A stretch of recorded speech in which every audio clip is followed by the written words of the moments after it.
Good evening and welcome. Tonight, we delve into one of the most complex and deeply sensitive issues confronting many nations with a history of slavery: the question of financial reparations for the descendants of enslaved people.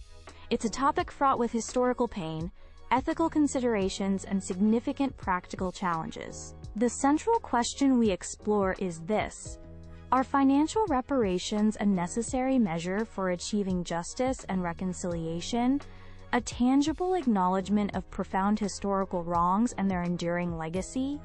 Or, conversely, do they represent an impractical, potentially divisive approach that struggles to address contemporary inequalities effectively? To dissect this multifaceted issue, we are joined by two distinguished scholars. Professor Kwame Adebayo, a historian specializing in the socioeconomic impacts of slavery and racial discrimination, will argue in favor of reparations. And Dr. Isabel Moreau, a political philosopher and policy analyst with expertise in transitional justice and social cohesion, will present arguments against direct financial reparations. We anticipate an intellectually rigorous and respectful exchange, appropriate for the gravity of the subject. Professor Adebayo, would you please begin with your opening statement? Thank you, Dr. Reed. It is indeed essential to approach this discussion with the solemnity it deserves. The call for reparations is fundamentally rooted in the undeniable historical predicate of chattel slavery, a brutal, state-sanctioned system that constituted a crime against humanity. For centuries, millions were subjected to forced, unpaid labor, unimaginable torture, systematic dehumanization, and the violent destruction of families and cultures. This was not merely a private wrong, it was actively facilitated and legally protected by governments, generating immense wealth for individuals, corporations, and the state itself.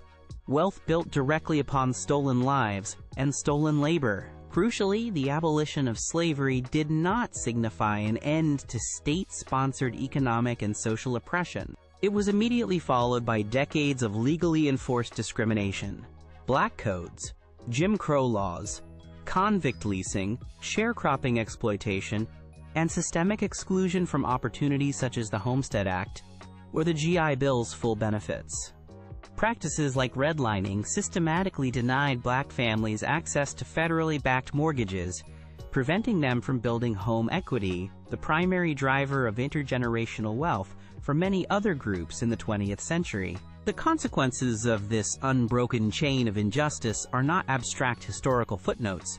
They are demonstrably evident today. We see profound, quantifiable disparities in wealth, income, housing, healthcare outcomes, educational attainment, and incarceration rates between the descendants of the enslaved and the descendants of those who benefited, directly or indirectly, from the system. This isn't mere coincidence.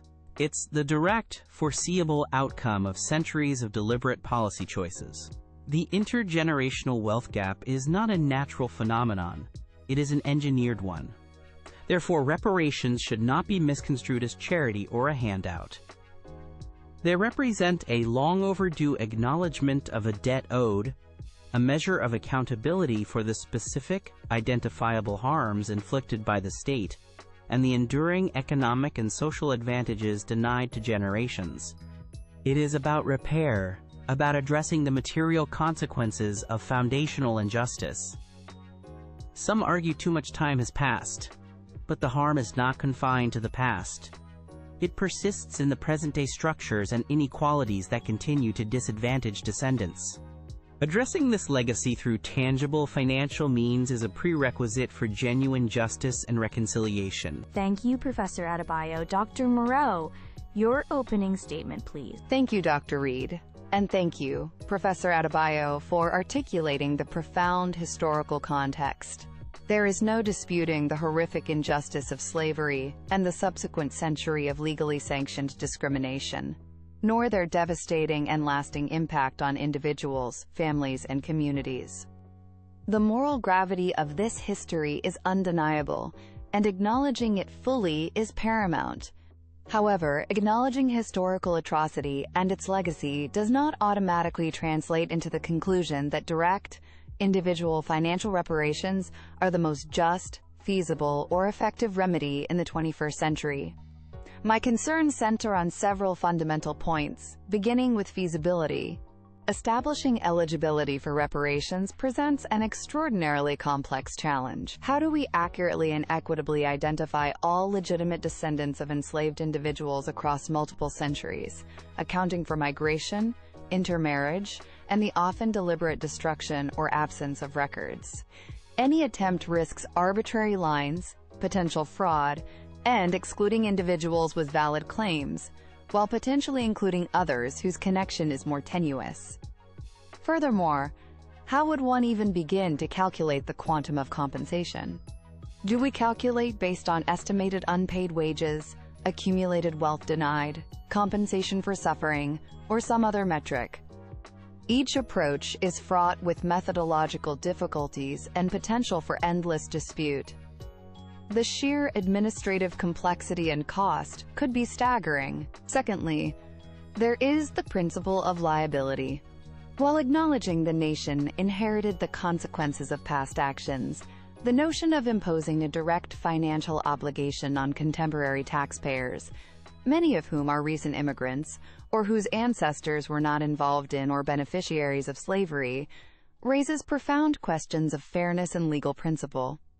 Holding current citizens financially liable for specific historical acts committed by past generations under vastly different legal and moral frameworks is a departure from established legal norms.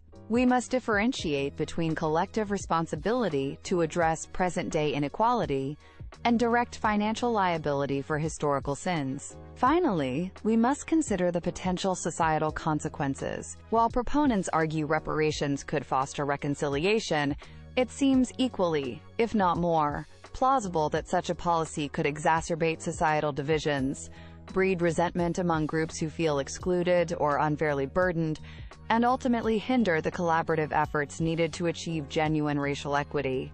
Focusing solely on financial transfers might also divert attention and resources from broader, systemic reforms. Therefore, while the historical grievance is profoundly valid, I believe we must explore alternative, forward-looking approaches, focused on substantial, targeted investments in communities historically disadvantaged by slavery and discrimination, rather than attempting the fraught exercise of direct individual payments. Thank you, Dr. Moreau. Professor Adebayo, you have an opportunity for rebuttal. Thank you. Dr. Moreau raises legitimate concerns about complexity, but complexity should not serve as a pretext for inaction when justice demands otherwise. Regarding feasibility, the challenges are significant, but not insurmountable.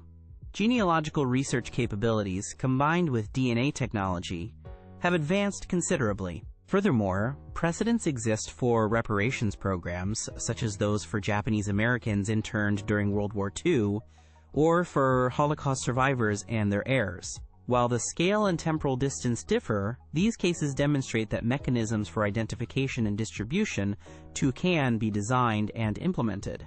Models could involve establishing dedicated funds managed by representatives of the descendant community, investments in community-based initiatives, housing, education, business development, land redistribution or trusts, educational endowments, or even direct individual payments, perhaps determined through a dedicated commission. The argument that it's too complex essentially argues against addressing the debt at all.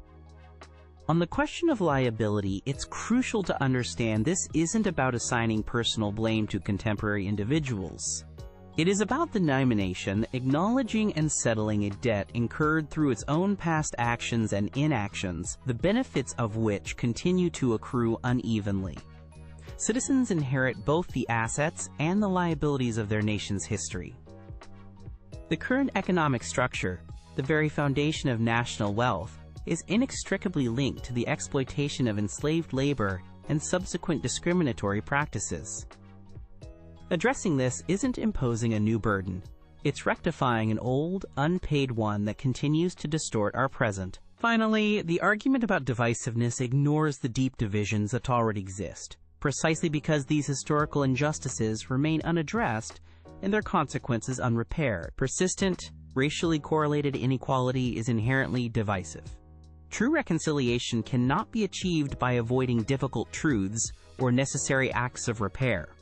Reparations, while challenging, could represent a crucial, tangible step towards confronting our history honestly and building a foundation for genuine unity based on justice, not avoidance. Thank you, Professor. Dr. Moreau, your rebuttal. Thank you. Professor Adebayo highlights precedents, but I must reiterate the profound differences in scale, temporal distance, and the nature of the harm compared to cases like Japanese-American internment or Holocaust restitution. Identifying direct descendants over centuries, across a vastly larger population with complex intermingling and often poor record-keeping, presents logistical and verification challenges orders of magnitude greater. The potential for administrative quagmire, legal challenges, and indeed significant fraud cannot be understated. Establishing a fair and universally accepted methodology for both identification and calculation seems almost intractable without creating new grievances. Regarding liability, the distinction remains critical. While nations certainly bear responsibility for addressing the ongoing legacies of past injustices through policy, translating this into direct, inheritable financial liability for specific historical acts sets a problematic precedent. Where does such intergenerational financial obligation end? It risks shifting focus from collective responsibility for present and future equity towards a potentially punitive and backward-looking financial reckoning that many citizens, regardless of ancestry, may perceive as unjust. Furthermore, I question the ultimate efficacy of direct cash payments in addressing the deep-seated, structural issues Professor Adebayo rightly identifies. While potentially providing short-term relief, large-scale cash infusions may not effectively dismantle systemic barriers in education, healthcare, housing, or employment. There's a significant risk that such payments could dissipate without fostering sustainable, long-term economic empowerment or closing the structural gaps. Therefore, I maintain that focusing our resources and political will on massive, targeted investments in community infrastructure, educational equity programs from early childhood through higher education, healthcare access, and support for entrepreneurship within historically marginalized communities represents a potentially more impactful, sustainable, and perhaps less socially fractious path towards addressing the enduring legacies of slavery. Thank you both. Let's move into a more direct discussion. Professor Adebayo, you mentioned various potential models. Beyond establishing eligibility, what specific frameworks for calculation and distribution do proponents envision to ensure fairness, impact, and prevent mismanagement of what would likely be substantial funds? That's a critical question. There isn't a single universally agreed upon formula, which is why establishing an independent commission, potentially modeled on Truth and Reconciliation Commissions, but with a specific mandate for economic redress, is often proposed. Calculation could involve econometric modeling, estimating the value of unpaid labor adjusted for time, or quantifying the wealth gap directly attributable to discriminatory practices like redlining.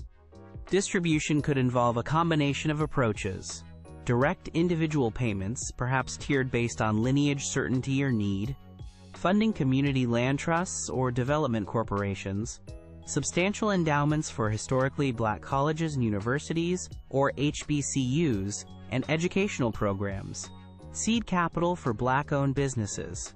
Oversight by a body with significant representation from the descendant community would be crucial for legitimacy and preventing mismanagement. Dr. Moreau, you advocate for targeted investments. How would these specifically redress the unique economic deficit linked directly to slavery and subsequent decades of targeted discrimination, distinguishing them from general anti-poverty or social uplift programs which, historically, haven't fully closed the racial wealth gap? The key is scale, specificity, and intentionality. We're not talking about incremental adjustments to existing programs, but rather transformative, generational investments, explicitly designed to counteract the accumulated disadvantage. This could mean, for example, multi-billion-dollar endowments specifically for HBCUs and programs supporting Black students in STEM and professional fields, massive federal investment in affordable housing and infrastructure targeted specifically at historically redlined and disinvested Black communities, large-scale grants and loan programs aimed at fostering Black entrepreneurship and asset building in sectors where they remain underrepresented. While benefiting specific communities, the framing emphasizes building future capacity and opportunity, directly tackling the results of historical injustice, rather than calculating a debt for the past injustice itself. The distinction is subtle, but important for political feasibility and social cohesion. A question for both of you. Considering current fiscal pressures and numerous competing societal needs, healthcare, climate change, infrastructure, how can governments realistically balance a potentially colossal reparations program, or the large-scale alternative investments Dr. Moreau suggests, with other pressing priorities? Addressing foundational injustice shouldn't be viewed as just another competing priority. It's a matter of fundamental national integrity and long-term stability. The costs of not addressing persistent systemic inequality are also immense: lost economic potential, social instability, ongoing cycles of poverty and incarceration.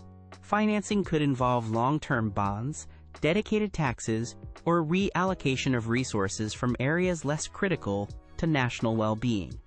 It requires political will, recognizing that this is an investment in rectifying a core defect in the nation's fabric, not merely discretionary spending. Sustainability is key. That's partly why I favor investments in structures that yield long-term returns: education, infrastructure, economic capacity, over potentially inflationary large-scale cash distributions. These investments, while substantial, can be integrated into broader economic and social policy, framed as essential for national growth and competitiveness. Balancing priorities is always challenging, but policies that address deep-seated inequalities can strengthen the entire society and economy in the long run, making them fiscally prudent, not just morally desirable. Finally, what role, if any, do non-financial forms of reparation, such as formal apologies, significant educational curriculum reforms acknowledging the full history, memorialization projects, and institutional reforms, play in this process? They are absolutely essential, but insufficient on their own. Apologies without tangible repair can ring hollow.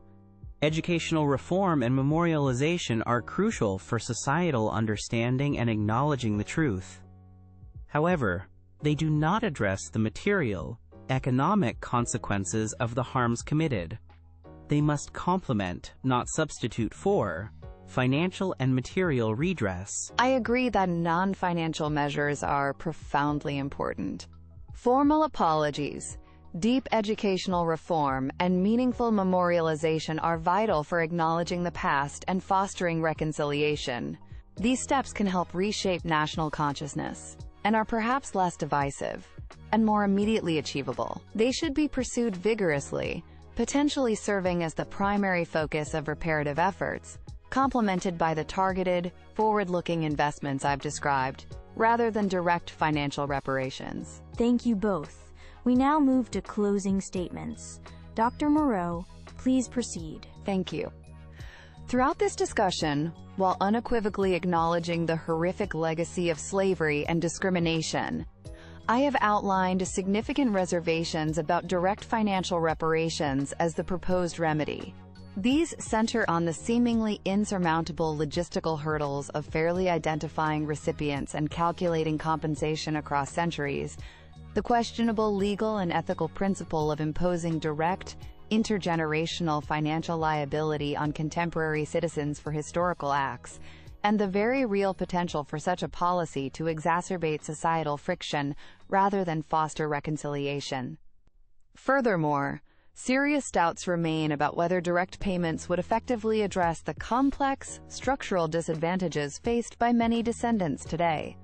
Instead, I believe our focus must be forward-looking, committed to dismantling present-day inequalities through robust, targeted, and transformative policies. This entails massive investments in quality education, from cradle to career, universal healthcare access, rebuilding infrastructure in historically neglected communities, aggressive enforcement of anti-discrimination laws, and substantial support for minority business development and asset building. While the historical grievance is undeniably valid and demands our full acknowledgement, direct financial reparations present intractable problems and may not be the most effective or constructive path towards achieving a truly equitable future. Thank you, Dr. Moreau.